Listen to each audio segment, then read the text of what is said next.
Hey guys, Dan here from Your Guitar Academy and welcome back to Lesson 2 in our Funk Essentials Level 1 course. Now, it's a mouthful.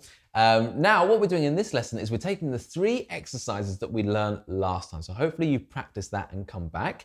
And now what we want to do is we're gonna add in the stops. So not the ghost notes yet, that's for next time, but literally the stop.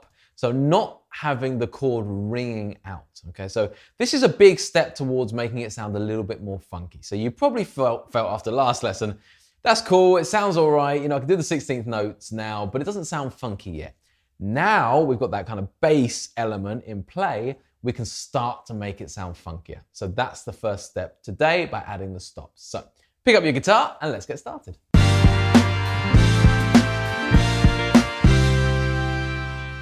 Hey guys, if you've just joined us here on YouTube for this Funk Essentials quest, then please do go ahead and check out the website. It's all absolutely free. You get the full write-up, you get the tab, the chord diagrams, the scale diagrams, everything you need to get the most out of this course. As well as that, please do like and subscribe to us here on YouTube and leave us a comment. We make sure that we get back to every single one of you. All right then guys, so we're gonna go through exercise 1 to 3 and we're gonna add in the stops. Now, what I mean by that is literally taking the chord off, okay? So listen to that. Ringing, ringing, ringing, stop. Ringing, stop. And all I'm doing to do that, and it's very, very simple really, it just takes a bit of coordination, is just stopping pushing down. It sounds overly simple almost, but I want to really clarify this for everyone out there watching.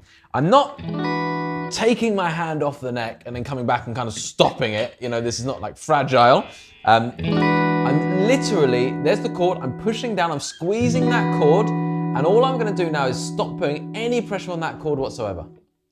But notice how the chord still stays in place, right? So the chord stays exactly in place so that when I put the squeeze back on, I can hear it, okay? But crucially, when I don't want to hear it anymore, I just stop the squeeze. Now, we do not want to come away from the guitar because we're going to kind of up this again in the next lesson by adding in your, those chukka-chukkas, those ghost note sounds, okay?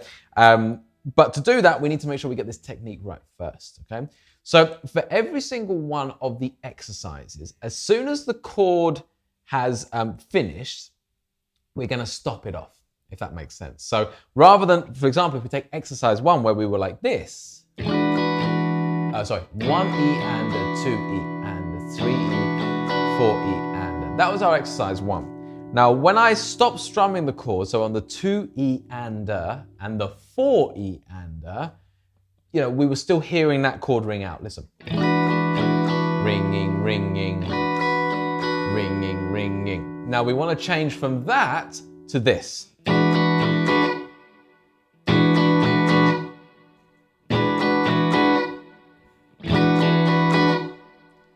So all you have to do there, and this is where this coordination can bizarrely push and pull you in weird ways with your right and left hand, but you need to stop pushing down here, but continue your right hand movement, okay?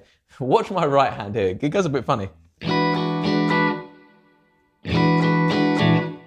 Now you'll see what I do, because with one part of my brain, I'm stopping this. Now that means that with this part of the brain, I actually find myself a little bit pulling the hand away, as if, because this hand's pulling away a little bit by not pushing down anymore.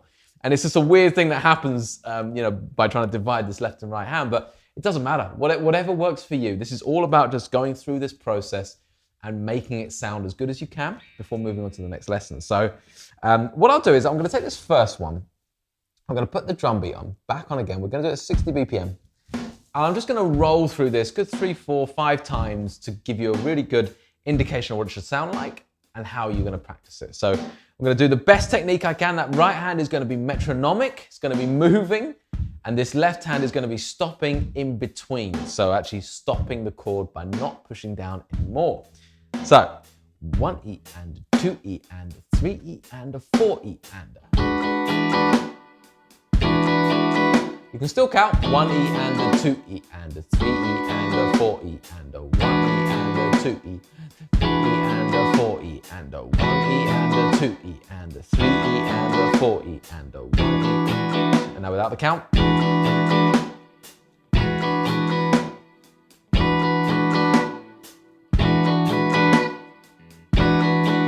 By the way, guys, with my right hand, I'm being quite gentle at this point with the strumming.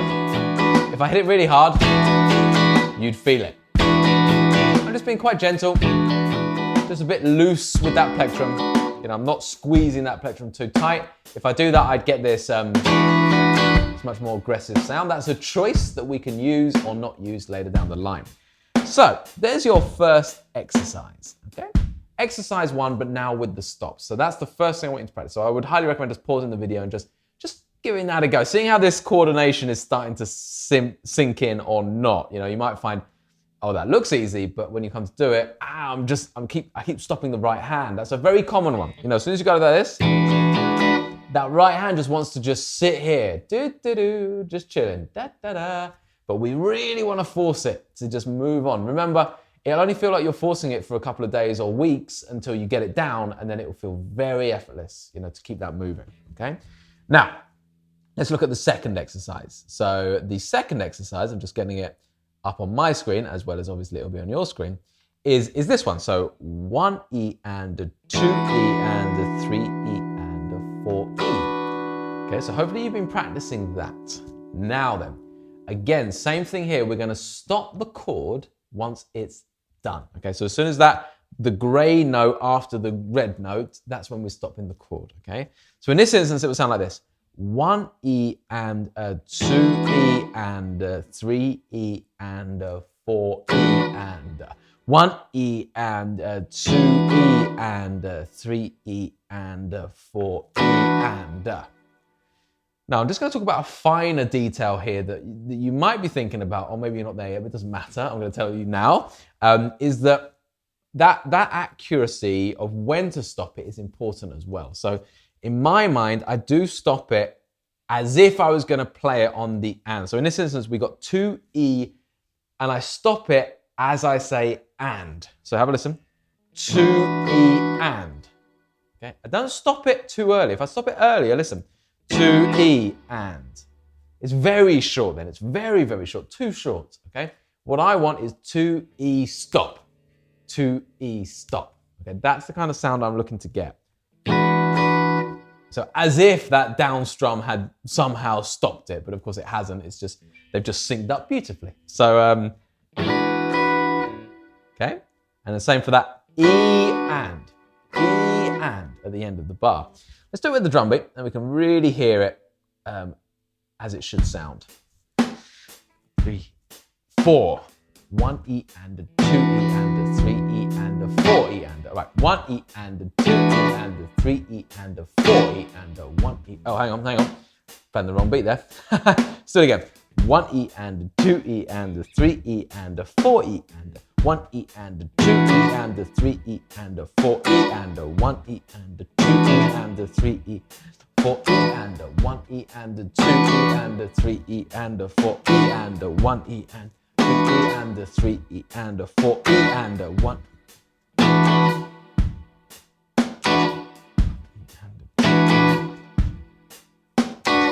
Okay, so there's our second exercise. All right, so let me just get rid of that drum beat for a second.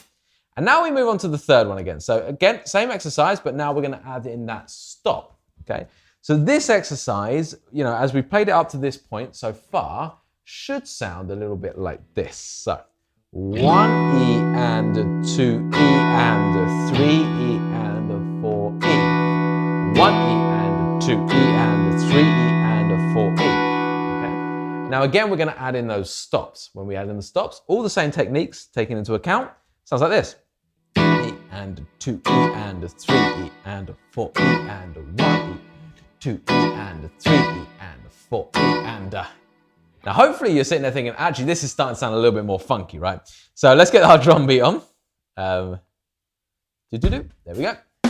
Let's give this one a go, shall we? So, a 1E and a 2E and a 3E and a 4E and a 1E and a 2E and a 3E.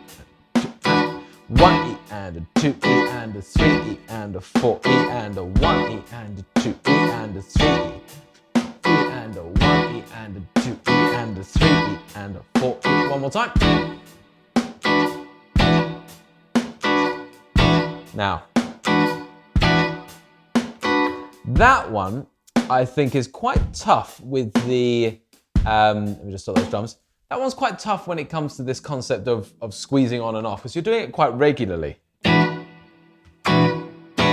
So you really got to get that kind of coordination between the left and the right hand. It might mean that even though you're up to 60 BPM from how it was when we did it in the last lesson, now we have the stop note, or the stop sounds, let's just call them, the kind of ghost space, the nothing, those kind of wonderful silences in between the hits, as we can call them as well. That might mean that you've got to slow it down again, just to kind of get that synchronicity between the left and the right hand. But that's your task. So before the next lesson, I want to make sure you can do all 3 of those exercises with the drum beats. Remember, you've got the audio files over on the website, so you can actually either reference what you're doing to make sure it's correct, or actually try and play along with them if you're ready to do so. And then in the next lesson, we're going to level it up one more to the point where we're hitting ghost notes, which is going to really make it sound super funky. All right, that's it from me for this lesson, guys. If you want to head over to the next lesson, all you have to do is click here somewhere. And if you want to start from the beginning of the course, the full playlist is here. As well as that, please do like and subscribe to the YouTube channel and leave us a comment. We love hearing from you guys. We love hearing how you're getting on, and we'll do our best to get back to every single comment or question that you guys have.